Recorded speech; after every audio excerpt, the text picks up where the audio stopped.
Buenas tardes, los saludo a todos. Es un gusto estar acá entre amigos porque tengo muchos amigos y me he dado cuenta que mucha gente que conoce tal vez más que yo el tema, así que me siento un poco intimidado. Encima está la foto detrás que son años bastante más jóvenes que los que tengo ahora. Es una foto, como decía acá Guillermo Hang, más cercana a los Rolling Stones que al momento actual, que es más de música clásica. El tema que me han pedido exponer y que entiendo nos convoca está vinculado con YPF. Alguien diría yacimientos petrolíferos fiscales, hoy es YPF, digo para los memoriosos. Y traigo la historia a colación porque ustedes saben que hay dos maneras de ver la historia, ¿no? Está la manera, si se quiere, más de Shakespeare.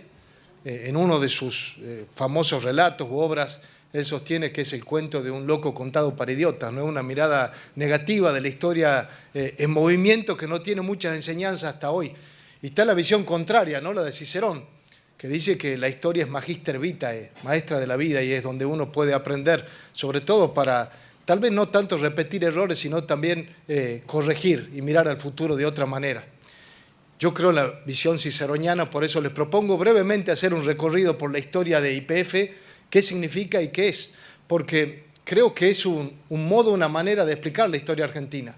YPF sintetiza lo que es la historia argentina y el juicio de YPF es una historia dentro de la historia. Ahí están reflejados negligencias gubernamentales, excesos, recursos naturales disponibles, errores y sobre todo una gran promesa para el futuro, que creo que es lo que hay que rescatar. Parece mentira, pero YPF lo funda Irigoyen. Nadie se esperaría que un presidente que para muchos no tendría visión de futuro, una visión de largo plazo, fue quien puso sobre la mesa la historia de YPF. Y luego fue otro presidente radical, Alvear, quien termina de dar el gran espaldarazo y designa al general Mosconi. El general era ingeniero también y es el que, para los que son empresarios, establece un modelo de negocios. Un modelo de negocio que se replicó en toda Latinoamérica, en Brasil, en Perú, en Bolivia. Y fue un modelo de negocios tan exitoso que alguien podría compararlo como la gran segunda conquista del desierto en la Argentina. ¿Y por qué digo esto? Porque fue de la mano de YPF que hacia el norte se llegó, por ejemplo, a Campo Durán y a Vespucio. Iba el movimiento sísmico, después las perforaciones, iba así avanzando a la civilización argentina. Se fue hacia el sur y se fundaron ciudades, ¿no? Comodoro Rivadavia y todo lo que la Patagonia YPF representó. Y lo mismo hacia el lado de la cordillera, en Mendoza, con Malargüe. Lo que hizo YPF y lo que representó YPF, por eso nos es tan caro este juicio, caro en todo sentido, pero caro al corazón de aquellos que tienen algo de historia argentina en su cercanía. YPF traza, corta de manera transversal la historia argentina y representa mucho más que una empresa.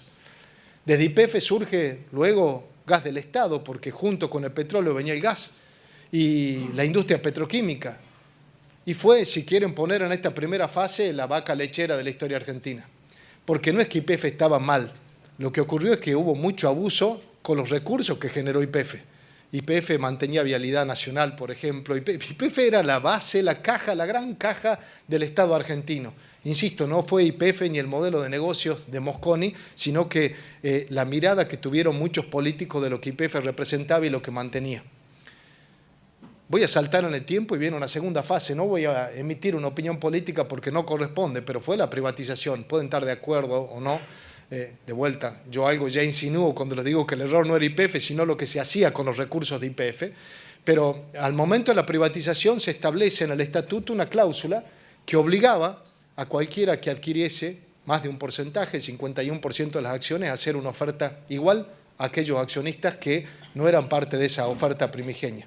Se llama un OPA, ¿no? Un OPA no por lo que decimos en el norte, los OPA, sino una oferta pública de acciones, ¿no?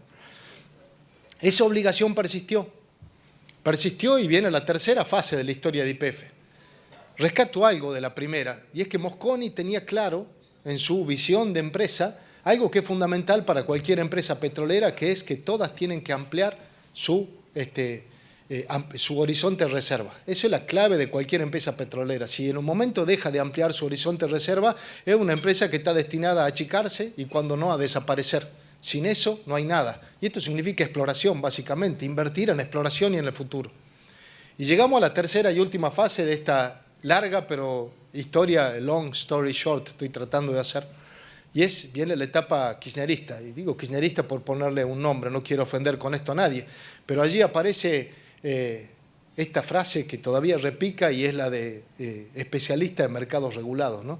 Por alguna razón, que prefiero no indagar, ingresa un especialista en mercados regulados. Muchos son empresarios y sabrán que cualquier compra apalancada no es un pecado mortal. Uno puede comprar apalancadamente. El tema es qué significó para YPF. Y vuelvo a la definición de Mosconi, esto de ampliar las reservas, ¿no? Siempre el horizonte de reservas. Básicamente, esta compra apalancada significó que YPF dejó de explorar. Es decir, se pagaban con los dividendos de la empresa o con lo que generaba la empresa dividendos. No solamente para el accionista mayoritario, sino tristemente para el préstamo que se había adquirido para adquirir, valga la tautología, casi gratuitamente un porcentaje que era el 25% del paquete de capital accionario de YPF, más el control, porque pasó el control directamente a manos de este accionista. Entonces, lo grave de esto no es tanto la ingeniería financiera, sino lo que provocó la ingeniería financiera, que fue esencialmente el fin de YPF. El fin de YPF en cuanto a exploración y ampliación de horizonte de reserva. Y algo peor, ahí se anida, ahí se origina la crisis de balance de pago de la Argentina, porque ahí empieza la crisis energética argentina. La crisis energética que termina la crisis de balance de pago que todavía estamos sufriendo hoy, es decir, el origen de los subsidios, el gran problema que tuvo el país y que todavía estamos tratando de salir, y cuando fui parte del gobierno de Macri fue tal vez uno de los principales problemas, cómo aumentar las tarifas. Todo eso tiene su origen exactamente en esta operación. Pero no fue suficiente, continuó con lo que fue la expropiación. Jurídicamente, y acá sobran los abogados y sobran los abogados de calibre. De hecho, tengo un ex profesor mío que estaba sentado al lado mío recién y al lado del lado, así que voy a ser muy cuidadoso con lo que diga, pero quiero significar lo siguiente.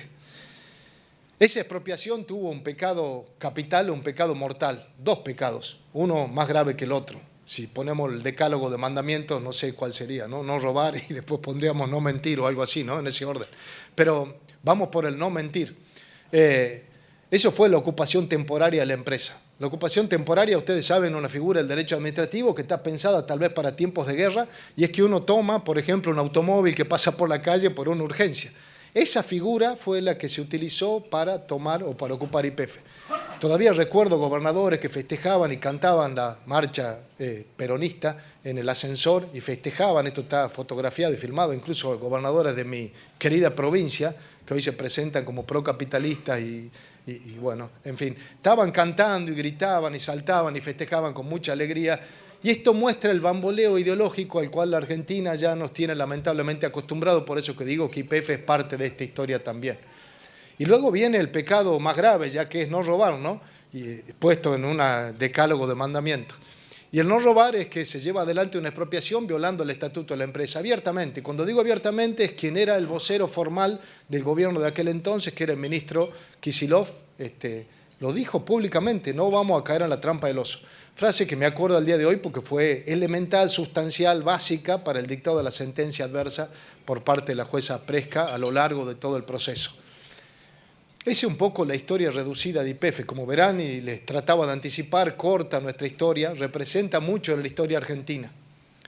Como tengo 20 o 25 minutos y voy a respetar el tiempo y está la campana ahí tan histórica y amenazante, voy a ir raudamente a lo que ha sido la historia que yo he vivido, al menos de este proceso judicial.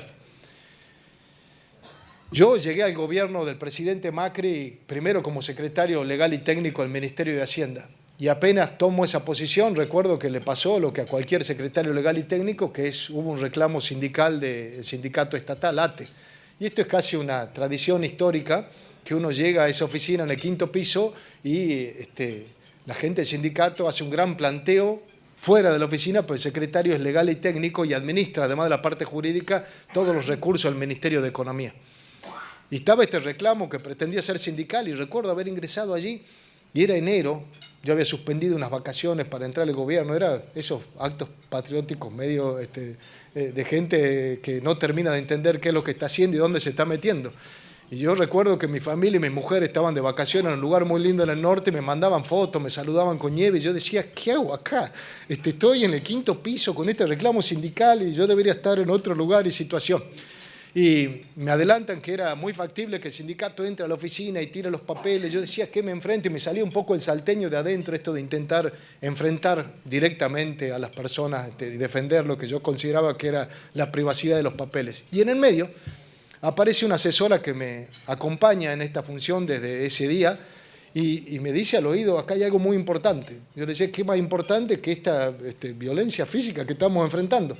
Y me dice, este es un juicio muy importante que encontré en un cajón. Yo dije, ¿qué más? Bueno, no había forma en este tironeo, logra imponerse porque es una persona de mucha voluntad y me muestra y veo en una hoja sintetizada el juicio YPF. Yo dije, diablos, voy a dejar el reclamo sindical y me tengo que ocupar de esto. Y si mi vida de aquí en adelante va a ser ocuparme de estas cosas, tengo un gran problema porque no me van a dar la hora del día. Y fue así, pero ese tema, paradójicamente, fue lo que ocupó casi toda mi gestión. Yo veía allí ya un gran problema.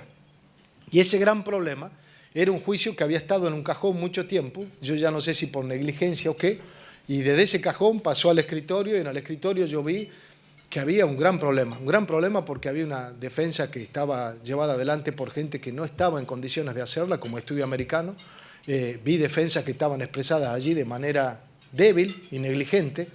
Cualquier juicio internacional de estas características tiene, no los quiero aburrir con esto, pero 4 defensas básicas.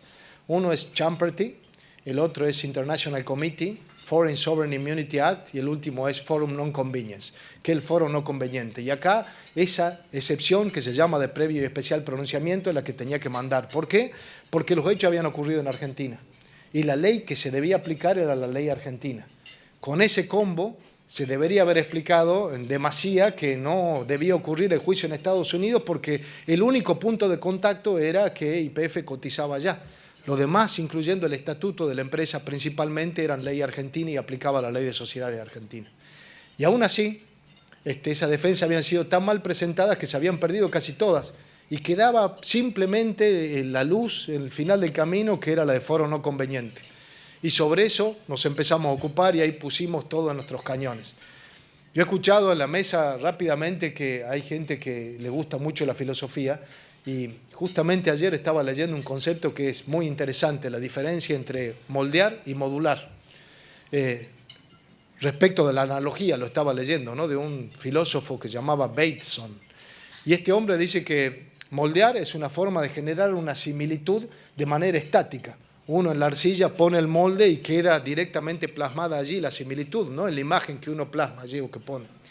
Mientras que modular es algo mucho más energético, es algo que está en movimiento, no está fijo. Esa es la gran diferencia entre moldear y modular. Creo que cualquier abogado sabrá que en el proceso, más que moldear, hay que tratar de modular. Modular sobre el tiempo y el espacio, básicamente, pero sobre todo sobre el tiempo, cuando uno tiene un juicio adverso en contra. Y en política también. Creo que el problema de la Argentina es que moldeamos más que modulamos. Tomamos posiciones muy antagónicas de blanco-negro en vez de tratar de lidiar con las situaciones que están siempre en movimiento.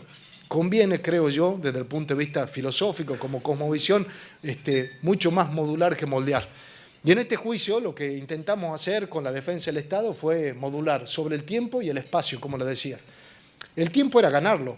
Uno puede tener mucho más éxito en un juicio ganando tiempo que cualquier otra cosa, muchas veces, sobre todo cuando tiene una situación adversa. Y con esta excepción de foro no conveniente, tan chica pero tan poderosa, llegamos hasta la Corte Suprema de Estados Unidos. Y eso nos dio como 3 años. ¿3 años para qué? Y para muchas cosas, para desarrollar lo que era en nuestra mirada el espacio. Y en el espacio había 3 grandes lugares. Estaba Estados Unidos, estaba España y estaba Argentina. Y sobre esos 3 lugares intentamos trabajar estrategias coordinadas, mientras avanzaba la excepción y nos daba tiempo, intentar con esto tener un fundamento suficiente para mejorar nuestra posición en el juicio. Argentina, en ese sentido, lamentablemente era un caso medio perdido, porque había una causa penal realizada por la diputada Carrió y mucha gente de la coalición cívica que fue avanzando como por capas en el tiempo, ¿no? Empezó con las primeras acciones en YPF, la segunda, las terceras y la toma de control, y durmió el sueño de lo justo. Algún periodista dijo que era, creo que la cama de los sueños, no recuerdo cómo. Es un juicio que sigue en esa cama, lamentablemente, y se podría haber hecho mucho. El problema con la lentitud de la causa penal en Argentina significa que Afuera no se puede hacer mucho porque la primera reacción que tiene un juez afuera es investiguen en su país, ¿por qué vienen a investigar acá? Es justamente el argumento que uno sostenía.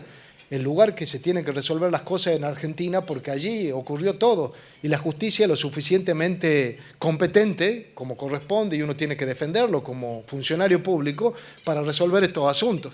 Entonces ir con una causa penal al exterior era como contradictorio cuanto menos, ¿no? Es decir, resuelvan allá lo que no pueden hacer acá. Lo digo ya a modo de adelanto por algunos que están proponiendo hacer denuncias penales afuera como si fuese un molde que resuelve un juicio que está en movimiento. Fuimos entonces por Estados Unidos y ahí la clave nuestra era el proceso de discovery. Para aquellos que son abogados es la etapa de apertura a prueba, pero mucho más profunda ya.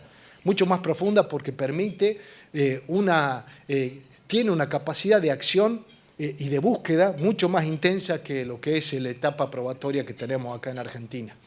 Y ahí pusimos todos los cañones y lo vinculamos con España. ¿Y por qué España? Porque la sociedad que había adquirido el 25% del capital accionario de YPF, con este nuevo especialista en mercados regulados, tenía sus asientos en Madrid. Había sociedades controlantes en Australia y otros lugares, pero su asiento principal estaba en Madrid. Y esa sociedad, cuando ocurre la estatización o expropiación, para ser más preciso, se presenta luego en concurso preventivo, porque es incapaz, al no tener los dividendos de YPF, de seguir cumpliendo sus obligaciones con la entidad financiera que le habían realizado el préstamo para esta compra apalancada. Y en ese concurso, el síndico vende un crédito litigioso. Se lo vende a un fondo que se llama Burford. Pero lo vende a nuestro gusto y con nuestro análisis de la ley española, violando el Código Civil español, que básicamente impide que uno venda un crédito con el solo propósito y fin de litigar. Y cómo se intenta evadir o saltear esta situación o este impedimento vendiendo un porcentaje que era el 75% y quedándose con el 25%. Por esto que el juicio sigue teniendo el nombre Petersen y no cambió. Es una simulación. Los que estudiaron Derecho saben que una simulación es algo parecido a una analogía que yo intentaba explicar al principio entre moldear y modular, pero es mucho más grave porque en Derecho está prohibida. Y nuestra idea en España fue siempre atacar con una acción de simulación ese evento y desde ese lugar hacer que caiga todo el juicio. Pero estaba vinculado, no era una acción azarosa, era una presentación que se hizo en el concurso preventivo que el proceso de discovery que abríamos en Estados Unidos permitía ampliar y llegar hasta España y de esa manera fuimos construyendo un caso. Bueno, esto sonaba muy lindo, era una estrategia en papel y vieron como dice Mike Tyson, ¿no? Cualquiera tiene un buen plan hasta que te pegan la primera trompada y eso pasó, nos pegaron la primera trompada. Y la primera trompada, para hacerlo corto, después de muchos viajes y presentaciones, les podría contar, sé que hay periodistas, con lo cual voy a tratar de ser un poco cauto, pero para trazar un poco el perfil de la jueza y se conozca mejor, recuerdo haber ido a la primera audiencia y nunca había ido un representante del gobierno argentino al tribunal, siempre iban abogados americanos. Y yo fui, me senté y dije, bueno, yo tengo que hablar, le decía a los abogados americanos que no se acostumbren. No, sí se acostumbra, yo vengo como representante, así que voy a hablar. Bueno, lo que hice fue, me presenté esencialmente. Y la jueza miró con simpatía, una tonada salteña en inglés, no entendía mucho, había alguien con corbata, medianamente perfumado y qué sé yo. Así que algo en gracia le había caído a esta señora republicana, un corte típicamente desde el pelo hasta la forma de vestirse. Yo vi el corte republicano, vamos a intentar trabajar por allí. Y ustedes saben que estas cosas tienen también su influencia y ejercen. Bueno, nos llama a los chambers después de la primera audiencia la jueza que quería conocerme. Los abogados americanos no entendían nada porque se ve que el efecto había provocado algo. Y me sentó y me dijo, mire, yo no lo puedo recibir solo, así que no vamos a hablar del caso, simplemente quiero hablar personalmente con usted para conocerlo. Yo intenté hacer mis mayores despliegues allí de simpatía salteña y mezclaba palabras y demás, y bueno, luego entró Chris Bogart, el representante del fondo Burford. Ustedes saben que Chris Bogart es abogado, trabajó en un estudio de primera línea, Cravath, en New York, y entró muy exaltado a la reunión, a los gritos, pues ya venía gritando y le gritaba ante la ausencia de funcionarios públicos a los abogados que representaban al Estado argentino. Y empezó a gritar y yo me enojé, me salió el salteño así como los sindicalistas antes y me paré, le dije, no voy a permitir que usted grite acá, se levanta, yo me voy, si usted se va. Bueno, en este tironeo la jueza le causó gracia y dijo, usted se calla, se sienta y no falta el respeto. Yo dije 1-0, los abogados estaban festejando y ahí empezó una historia de una linda relación solemne y formal con la jueza, pero lo importante que es para los funcionarios públicos, si hay argentinos, presentarse, estar en las audiencias, poner la cara y si se puede, incluso hablar en representación del gobierno. La jueza Presca es sucesora del juez Tomás Grisey, como dicen allá, Griesa para nosotros los telúricos. Grisey tiene una larga historia con Argentina que se remonta a Kicillof, antes que Kicillof, se remonta al primer default de Argentina. ¿Se acuerdan ese triste festejo? Se me viene a la cabeza el festejo en los ascensores de unos gobernadores, el festejo en el Congreso de otros que defaulteaban con enorme alegría. Todos los juicios vinculados al default argentino de 2001, 2006, 2007, bueno, todo eso está en este juzgado de Manhattan, en lo que era el juez Griesa. El juez Grisey tenía simpatía por Argentina en un inicio hasta que se cansó. Se cansó de que no arreglábamos y pateábamos el problema y bueno, eso terminó, ustedes recuerdan, en una orden para hacer un embargo de la fragata Libertad. Terminó en la modificación de la cláusula par y paso. Para los que son abogados saben lo que eso significó en el mercado de deuda internacional. Fue una interpretación absurda que hizo el juez Griesa de esa cláusula, cansado de Argentina, para obligarnos a pagar. Eso es lo que hereda esta jueza. Ella fue discípula de este juez, tiene esa mirada y básicamente nos dio una oportunidad al tiempo inicial y después de a poco se fue cansando. El gobierno de Macri pierde las elecciones primarias, no recuerdo el año, debe ser que lo tengo bloqueado por alguna situación psicológica, y recuerdo el mensaje de la jueza, ella creía que yo tenía un cargo permanente, como si fuese el Ministerio Público Fiscal. Y cuando me llama, le digo, no, yo, mire, uy, qué pena, me dice, ¿sabe quién viene? Le digo, sí, sé quién viene. Pero son los mismos de antes, sí, le digo, sí, pero es la misma persona que aparece, y sí, le digo, doctora, bueno, buena suerte y alegría, y dimos las burras. Bueno, y ahí empieza una nueva historia. Una historia donde esos avances que habíamos hecho desaparecieron. España se abandonó la acción, el Discovery se cerró con un Discovery ya no amplio, sino limitado, en acuerdo con Burford, y obviamente el juicio empezó otro camino. Esa defensa se achicó y resultó en una sentencia por 16.000 millones de dólares. Recuerdo que siempre hablábamos con el presidente de YPF, en ese entonces era Miguel Gutiérrez, un gran presidente que tuvo YPF, y me decía, el cálculo que hacíamos era de perder, que esperemos que no, que tenemos chances. Estamos hablando a lo sumo, en algo grave, 3.000 millones de dólares. 16.000 millones de dólares, cosa que, claro, nadie esperaba. Y la jueza, a mi gusto, después, aún con toda la historia, aún con la adversidad, asume el presidente Milei y aparece esta sentencia. O sea, fue una bienvenida bastante complicada, por lo menos desde el punto de vista de los tribunales internacionales. Y una sentencia que tiene un error.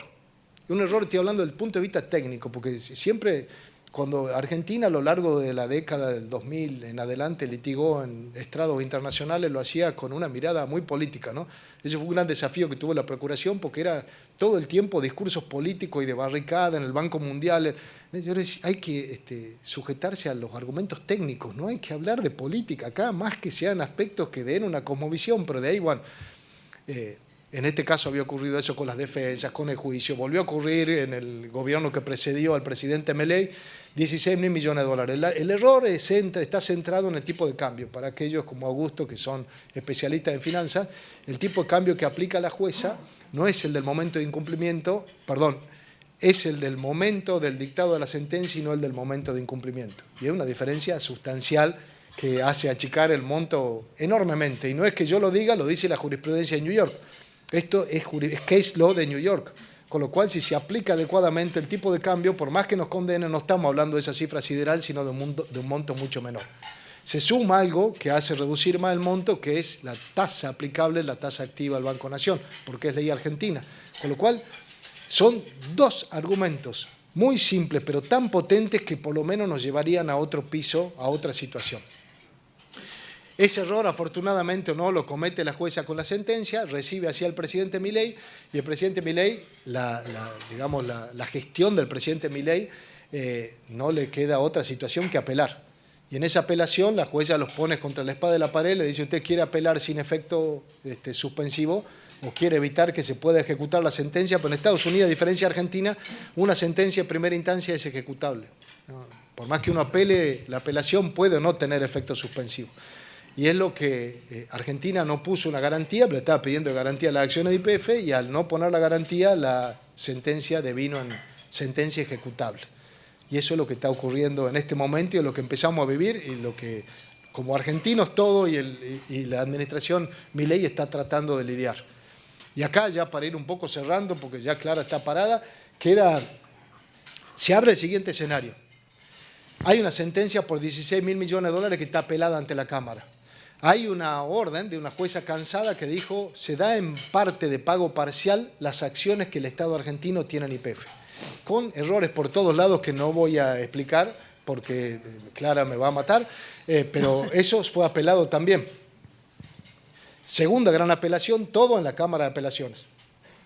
Y yo diría que esos son los hitos y se suma un tercer aspecto que es el alter ego, que es lo que se está discutiendo, se discutió ayer.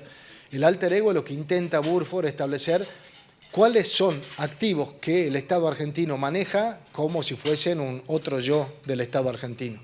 El principal objetivo era YPF, pero está Aerolíneas Argentinas, está Enarsa, está Vaca Muerta de por medio. Eso es lo que está intentando demostrar y por eso ha pedido la liberación de mensajes y mails de funcionarios públicos argentinos.